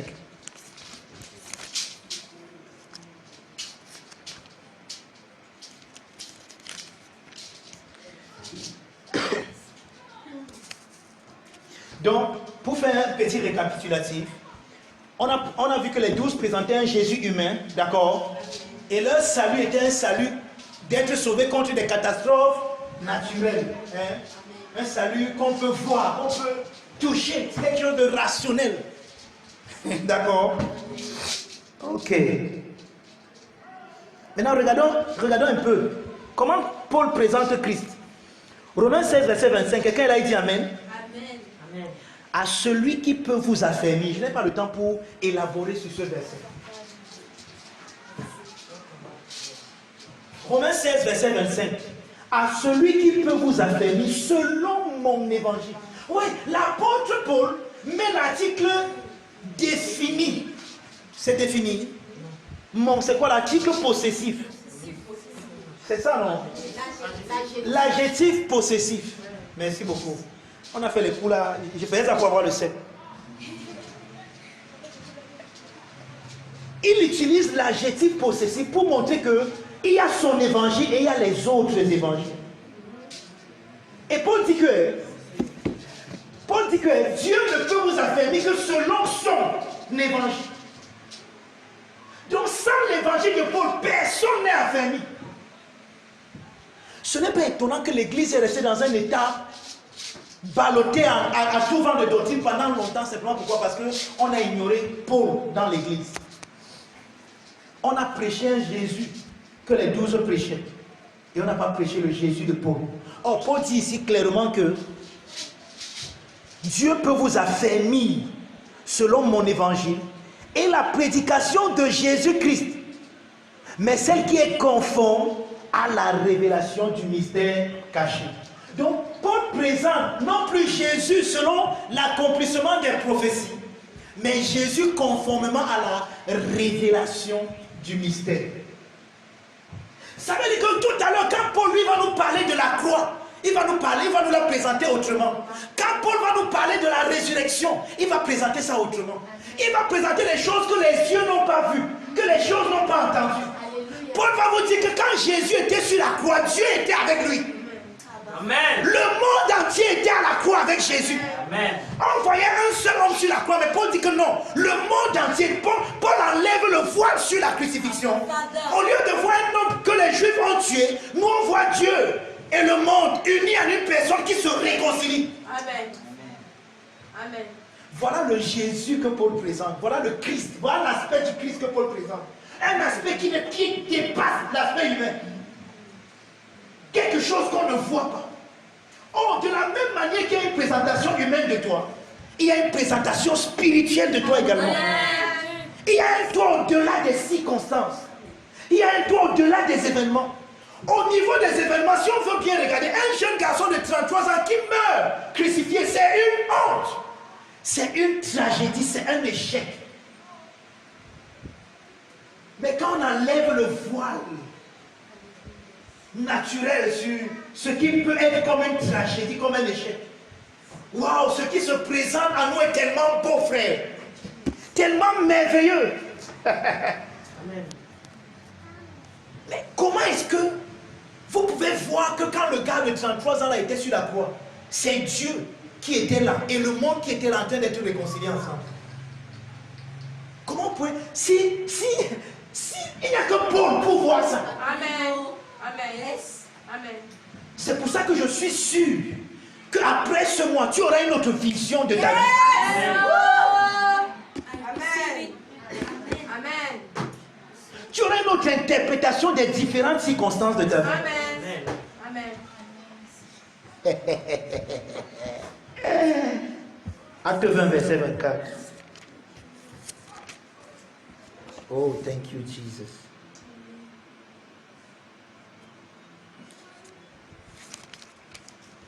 Acte 20, verset 24, tu es là. Voici ceux qui sont comme Paul, voici ce qu'ils déclarent d'eux.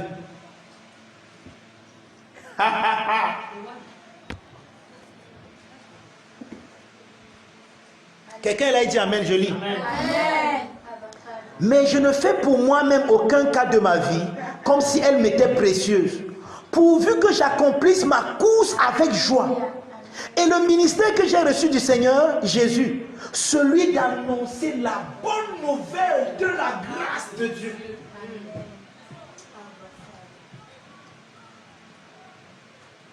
Maintenant, bien aimé, allons-y rapidement. Qu'est-ce que Paul met dans la bonne nouvelle de la grâce de Dieu? Quelqu'un m'a posé cette question, je veux répondre. C'est toi? Amen. Romains 6, verset 14 nous dit ceci. Vous n'êtes plus sous la loi. Ça, c'est une première évolution déjà du message de Paul. Car il est mort, et c'est pour le péché qu'il est mort une fois pour toutes. J'ai dit Romains 6, verset combien? 14. Là, j'étais en train de lire le verset 10. Car le péché n'aura point de pouvoir sur vous, puisque vous êtes non sous la loi, mais sous la grâce. Voilà une première révolution dans l'enseignement de Paul. Paul déclare clair que personne n'est plus sous la grâce. Je vais dire sous la loi. Est-ce que vous savez que c'est révolutionnaire? Amen. Parce que depuis 1500 ans, la loi est le Dieu de ce monde-là.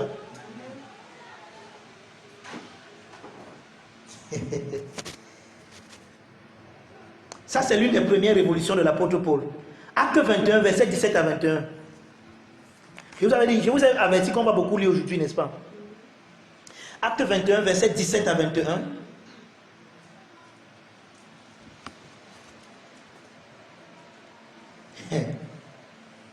Ouais, Seigneur. Achevant notre navigation, nous allons à Mathie et nous saluons les frères qui passent en... J'ai dit quoi? 17, non? Là, moi, j'étais en train de lire 7. Ok, allons-y, 17. Lorsque nous arrivâmes à Jérusalem, les frères nous reçurent avec joie. Le lendemain, Paul se rendit avec nous chez Jacques. Jacques, le frère du Seigneur. Et tous les anciens s'y réunirent. Après les avoir salués, il raconta en détail ce que Dieu avait fait au milieu des païens par son ministère. Ça, c'est l'apôtre Paul. Quand il l'eut entendu, il glorifiait Dieu. Puis il lui dit, ça c'est Jacques, tu vois, frère, combien de milliers de Juifs ont cru, et tous sont zélés pour la grâce. Frère, vous voyez ça? Les 12 ont prêché un message, et ce message c'était pour rendre les gens capables d'être zélés pour Moïse, la loi.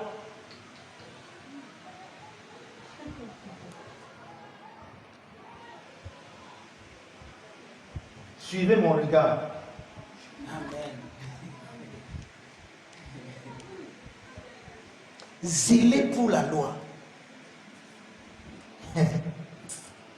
Waouh, Aruba. Or, écoutez maintenant, il va maintenant faire le contraste. Verset 21. Or, ils ont appris que tu enseignes à tous les Juifs qui sont parmi les païens à renoncer à Moïse. Oui, Paul l'enseignait clair. Et il assumait. Nous ne sommes plus... Ça, c'était la première révolution du message paulinien. Nous ne sommes plus sous la loi. Renoncer à Moïse.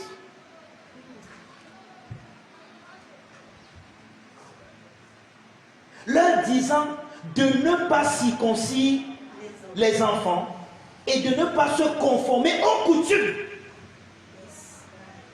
Je voulais que vous voyez la différence. C'est ce que Paul enseignait. C'est même pour ça qu'ils ont lapidé Étienne. Parce qu'Étienne leur a dit que la maison, vous appelez votre maison là. Ce n'est plus, Dieu n'habite plus là-bas dedans. Dieu s'est conçu maison, il dit Étienne, quoi, le temple si. Et ils ont lapidé Étienne. La religion ne veut pas, quand tu touches le religieux, là où ça fait mal, dans sa religion, dans ce qu'il croit. Ouais, je me suis rendu compte d'une chose. Les religieux sont méchants non, ils sont zélés dans ce qu'ils croient parce que les gars connaissent le poneros, les efforts qu'ils font pour essayer d'être justes comme ils sont justes. Maintenant, toi, tu viens me dire que je peux devenir juste comme lui. Depuis 30 ans, il essaie d'être juste. Toi, tu viens me dire que toi, tu es juste comme moi. Non, c'est que j'essaie d'obtenir depuis 30 ans, je n'ai pas encore obtenu. Mais toi, tu me dis que toi, tu es ça. Ça, quand tu n'as rien fait. Faites attention, vous les enfants d'aujourd'hui là. Mais je me place si ça ne vous dit rien.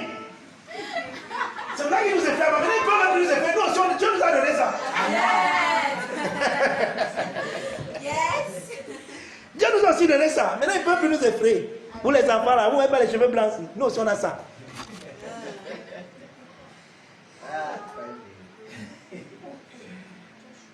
Amen. Amen. Et c'est pour ça que Paul dit quelque part que je n'ai pas honte de l'évangile. Pourquoi? Paul était un juif. Et un juif qui vient dire aux gens que n'obéissez pas à Moïse. Mais c'est Paul est un méchant. Non, c'est Gamaliel qui a enseigné Paul. Écoutez Paul prêcher. Gamaliel dit que mais tu es un méchant. Wrong, maman, wrong. Il est wrong vraiment. Tu es wrong même. Ça, c'était la première révolution. Amen. Amen.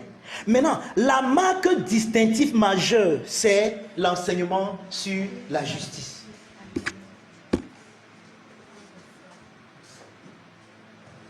Chez Paul, la justice est une révélation. Mais chez les 12, la justice est une acquisition. Chez les Juifs, je vais dire, le message que les 12 avaient, pour être juste, il fallait faire quelque chose. Maintenant, le message que Paul présente, pour être juste, il faut être quelqu'un. Il faut être conscient de qui tu es. Parce que tu es aussi juste que Dieu. Amen. Romains 3, 21 à 22. Je vous avertis qu'on va beaucoup lire, non? Et que je vais prendre un peu de votre temps. Mais pas beaucoup. Parce que Sidonie a déjà faim. Sinon, j'étais cafouillé pour que tu ries, pas pour que tu pleures. Amen. Amen. Romains 3, 21 à 22. Je peux lire? Amen. Dites alors Amen. Amen. Ah, votre enthousiasme ce matin me fait peur. Amen. Amen. Mais maintenant, sans la loi est manifestée la justice de Dieu. Ça, c'est terrible. Comment la justice de Dieu peut être manifestée sans la loi? Pourtant, tu ne peux être juste que parce que tu as fait ce que Dieu t'a demandé de faire. Mais Paul dit que non, il y a une justice qui a été manifestée qui n'a pas besoin de la loi. Amen. Yes. La justice de Dieu à laquelle rendent témoignage la loi et les prophètes. Justice de Dieu par la foi en Jésus-Christ pour tous ceux qui croient. Il n'y a point de distinction. Amen. Oh, la justice de la loi avait une distinction. Il fallait être sous la loi pour être juste. C'est ça que les Juifs pensaient que c'est eux qui sont justes et que les autres sont des pécheurs. Mais maintenant, il y a une justice qui ne fait point de distinction, qui a justifié tout le monde.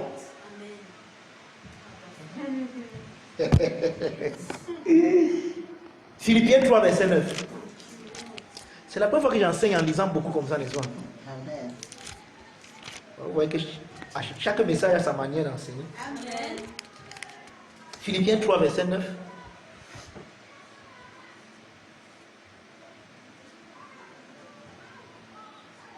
C'est verset 19 ou bien verset 9?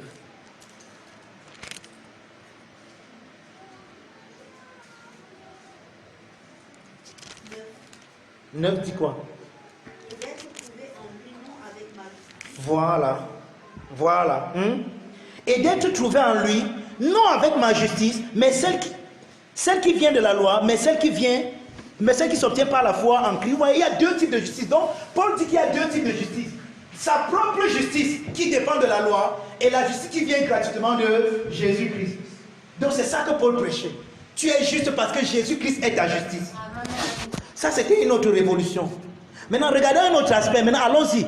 Regardons le salut. Allons-y au niveau du salut, sotéria. Allons-y au niveau de la sotériologie de Paul. Comment Paul présente le salut? Si, tout à l'heure, n'oublions pas. Tout à l'heure, les 12 présentent le salut comment? Un événement. Hein? Il y a un événement qui va arriver dans ta vie, mais le Seigneur t'en présente au nom de Jésus. Quelqu'un n'a pas dit Amen. C'est ton Amen qui détermine ton miracle, bien aimé. Celui qui dit Amen, vite reçoit ça rapidement plus que tout le monde. Ah, ne dites pas alors. Vous êtes devenus têtus dans l'église ici. Tite 2, verset 11.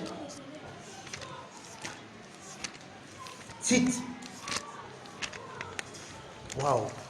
C'est la première fois que moi-même j'enseigne, on lit beaucoup comme ça. Tite 2, verset 11. Si tu as trouvé, tu dis Amen, je vais lire.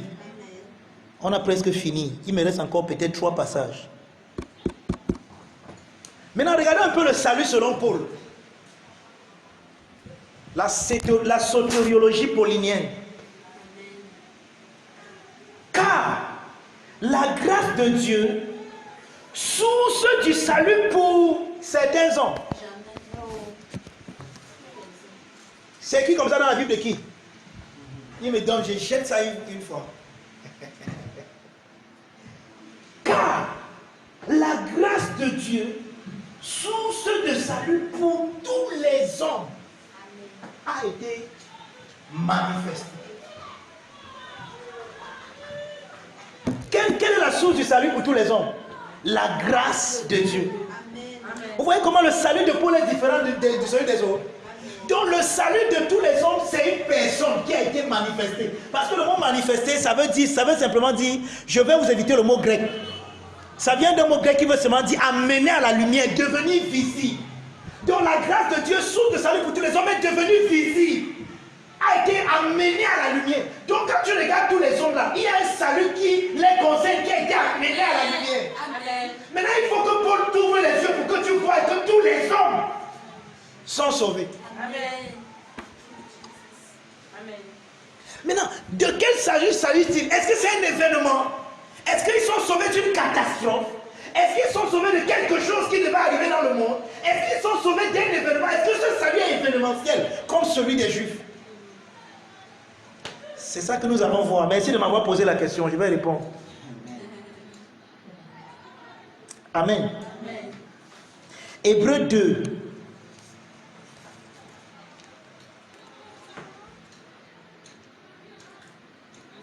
Hébreux 2, versets 10 à 15.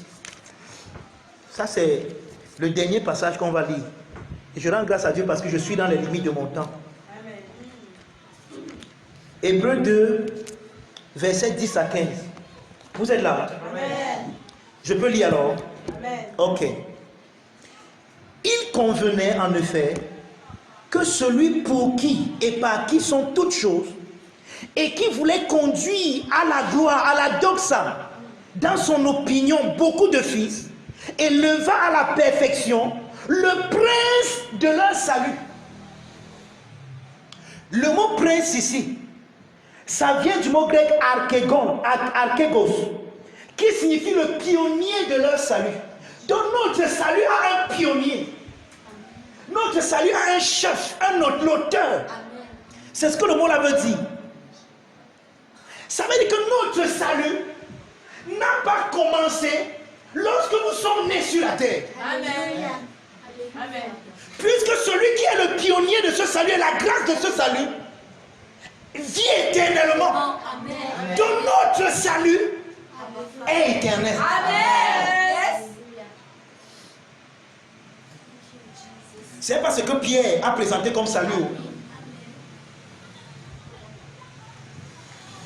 Ça veut dire quoi? La sotériologie paulinéenne présente un salut qui n'a rien à voir avec le fait que tu sois limité dans ce monde apparent, dans ce monde des cinq sens, dans ce monde matériel. Mais dans ce monde matériel, tu es appelé à manifester quelque chose qui existe avant même que ce monde ne soit. Amen.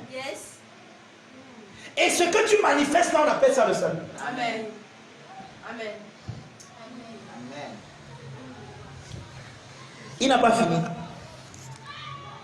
Tu es toujours là. Amen. Donc il convenait en effet que celui par qui et pour qui sont toutes choses et qui voulait conduire à la gloire beaucoup de fils éleva à la perfection par les souffrances le prince de leur salut. Car celui qui sanctifie et ceux qui sont sanctifiés sont tous issus d'un seul. Abba Father. Yes. Amen. Amen. Il est ainsi en train de nous montrer le salut là. Il dit que le salut là veut dire que la parole de Dieu, la parole éternelle de Dieu qui est face à face avec le Père, qui procède du Père. Celui-là qui procède du Père pour être face à face avec le Père. Là où il est issu, là où il vient là, c'est de là que vous aussi, qu'il a sanctifié, vous venez. Amen. Yes. Amen.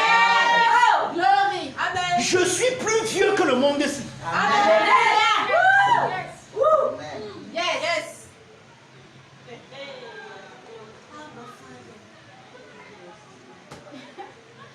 J'ai préexisté le monde. Amen. Quelqu'un me comprend? Amen. Il continue. Car celui qui sanctifie et ceux qui sont sanctifiés sont tous issus d'un seul. Écoutez, c'est pourquoi il ne rougit pas. Parce que c'est ça le mot. Le mot avoir honte là-bas. Ça veut dire c'est pourquoi il n'est pas déshonoré. Ça va encore dire autre chose en grec. C'est pourquoi il n'est pas enlaidi. Donc, quand Jésus t'appelle son Adelphos, Jésus dit que tu es son frère du même sein. Parce qu'Adelphos veut dire frère du même sein. Ça veut dire que le frère avec qui on a partagé le même utérus.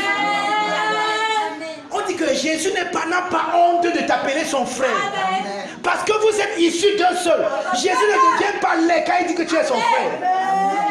Parce que quand il regarde, nous on a cette mauvaise vision de nous. Nous sommes ici pauvres, ici laids, et Jésus qui est le bon est venu. Maintenant il nous a sortis de notre laideur. C'est pas vrai. Amen. Ça c'était une mauvaise vision de toi. Mais la bonne vision de toi c'est que d'où tu sors, et là où lui aussi sort, c'est le même endroit. Amen. Vous êtes sortis de la même racine. Amen. Amen. C'est pour ça qu'il n'a pas honte, il n'est pas déshonoré, il n'est pas complexé, il ne rougit pas, il n'est pas enlaidi de dire que tu es son frère. Amen. Frère, je veux que tu sortes d'ici ce matin avec cette image. Yes. Jésus appelle tous les anges, il dit que voilà mon frère. Amen. Alléluia. Amen. Yes. Yes. Mais son frère aussi dit aux anges que je ne suis pas dit que tu entres chez moi. Oh.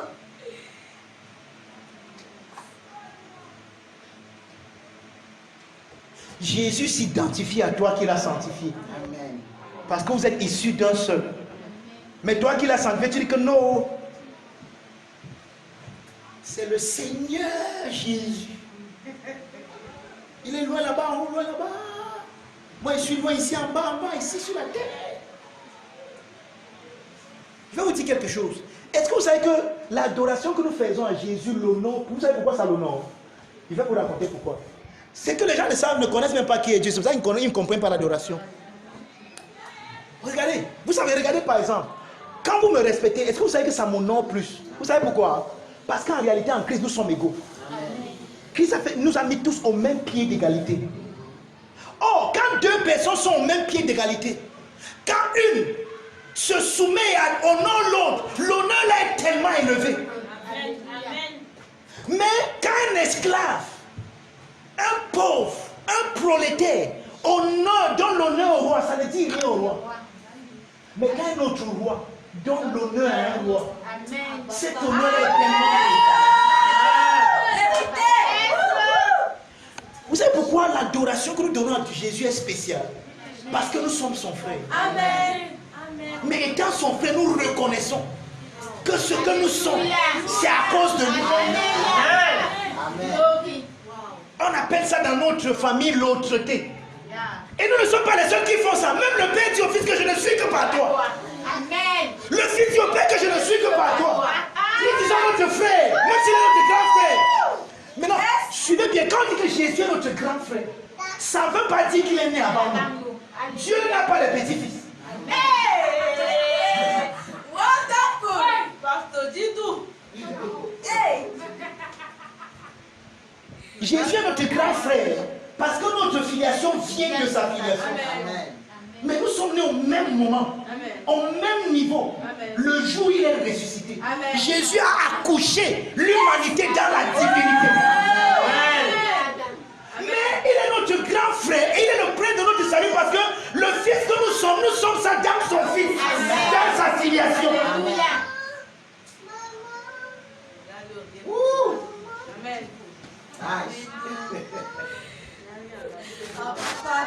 Quelqu'un me comprend? Amen. C'est pourquoi il n'est pas complexé, frère. Jésus n'est pas en lady. Jésus t'appelle avec honneur. Donc, quand Jésus dit que voici mon frère, il le fait avec joie. Regardez, voici mes frères. Il est content d'annoncer à toute la création, voici mes frères. Amen. Les enfants du même sein que moi. Amen. Les enfants de la même souche que moi. Ils ne sont pas petits, ils sont pas. Nous sommes. Il nous a mis au même niveau. Je suis même enseignement, je vais vous expliquer que quand on parle de la justice, ou bien de la justification, c'est que Dieu se met dans une balance. Il se met de ce côté, il te met de ce côté, c'est équilibré. Amen. Quand tu pèses Dieu, tu as le poids de Dieu. Amen. Et c'est ce qu'on appelle le poids de quelqu'un. On dit que tu connais ce que le gars là vaut. Vous connaissez le mot là? Donc tu vaux, ce que tu vaux, c'est Dieu, c'est égal à Dieu. Dieu, ce que tu vaux, ta valeur. Hein, Thomas? Tu vaux Dieu, frère. Car, sincèrement, comment on peut écouter des choses comme ça, on a peur? Ça veut dire qu'on n'y croit pas. Quelqu'un me comprend? Amen. Maintenant, je continue. Je vous ai dit que c'est le dernier passage, non? On va laisser l'autre pour dimanche prochain.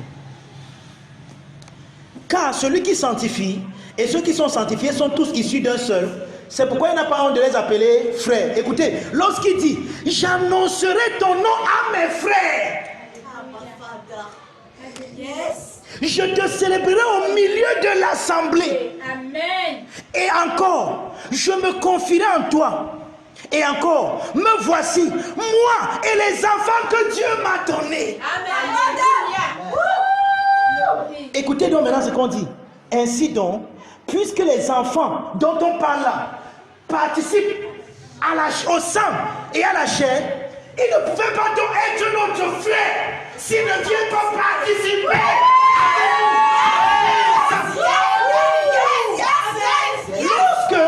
Lorsque la parole s'incarne, il s'incarne pourquoi? Parce qu'il veut venir participer avec ses frères. Mais mes frères, ça veut dire quoi?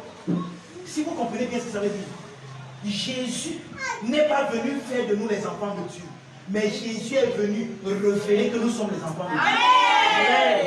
Amen. Yes.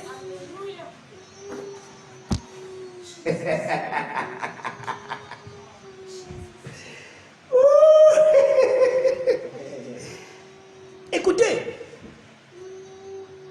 ainsi donc, il dit que me voici moi et les enfants que tu m'as donnés. Et ça, je veux que vous le compreniez très bien. Dans Jean chapitre 17, à partir du verset 6, Jésus dit quelque chose qui est important. Et c'est là où je vais finir. Je veux finir avec ceci, bien-aimés, permettez. J'ai dit tout à l'heure que c'était le dernier passage, mais lisons celui-ci. Je n'ai pas fini avec Hébreu, ça continue jusqu'au verset 15. Mais allons dans Jean 17, je vais lire à partir du verset 6. Je veux que vous voyez quelque chose. Il dit ceci, ça c'est la prière de Jésus. Écoutez ce que Jésus dit à son Père. Écoutez ce que Jésus dit à son Père. Dis Amen si tu es là. Amen. J'ai fait connaître ton nom aux hommes que tu m'as donnés du milieu du monde. Ils étaient à toi. Ils étaient à toi. Et tu me les as donnés. Et ils ont gardé ta parole. Frère, à quel moment le Père et le Fils se sont-ils échangés? Se sont-ils fait un cadeau? Alléluia. Alléluia. Le Père aime tellement le Fils. Il a dit au Fils, je vais te faire un cadeau. Et il a choisi le cadeau le plus précieux. Pardon, je veux que quelqu'un écoute. Et c'est toi le cadeau que le Père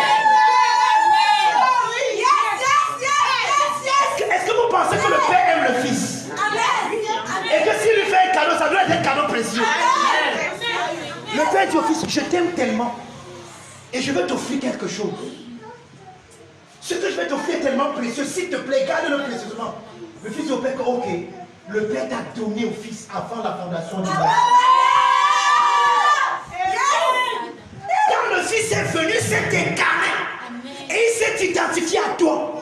Quand il est ressuscité, il a dit au père que, père, tu m'avais fait un cadeau. Je l'ai gardé. Je l'ai arrangé. Je te fais le même cadeau, père. Comme c'était précieux pour toi, je n'avais pas compris pourquoi le cadeau était précieux. Jusqu'à ce que je parte là-bas. Et que je devienne comme l'un d'entre eux. Maintenant que je suis devenu comme l'un d'entre eux, je reviens comme l'un d'entre eux. Me donner à toi comme l'un d'entre eux. Amen. Père, je te redonne le même cadeau que tu m'avais donné. Je suis ton cadeau précieux. Et tu m'as donné ce cadeau. Je suis allé là-bas. Je prie encore.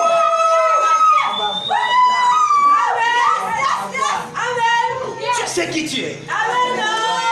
Tu es le cadeau précieux que le Père a donné au Fils. Et que le Fils, dans lequel le Fils s'est identifié. Et il a redonné au Père en retour que Père, tu m'avais fait un cadeau, n'est-ce pas? Je te redonne le même cadeau. Amen. Voici maintenant, je ne suis plus seul, papa. Dans ma filiation, comme il a dit quoi? Dans la maison de mon Père, il y a beaucoup de demeures. Je m'en vais vous préparer une place. Et quand je serai allé, je vais vous prendre. Père, dans ma demeure, que tu avais, il y avait beaucoup de places. Voici, les places sont remplies. J'ai rempli la place avec des fils. Dans ma filiation, il y a beaucoup de fils. Il n'y a que Paul pour nous présenter de telles choses. Il n'y a que Paul pour nous montrer cela. Quelqu'un me comprend? Frère, tu es plus grand que ce que tu vois. Tu es plus grand que ce que tes yeux voient. Élève ta voix et bénis le Père. Tu es le cadeau que le Père a fait au Fils. Et le Fils a redonné ce même cadeau au Père. Hey! Santa Bazon te quebra.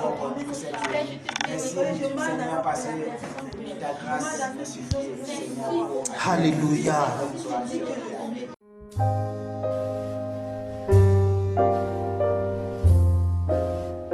Cet extrait vous a été présenté par les amis et partenaires du Finish Work of Christ Ministries, le centre de Christ, situé en face du lycée de Bonassama à Bonabéry.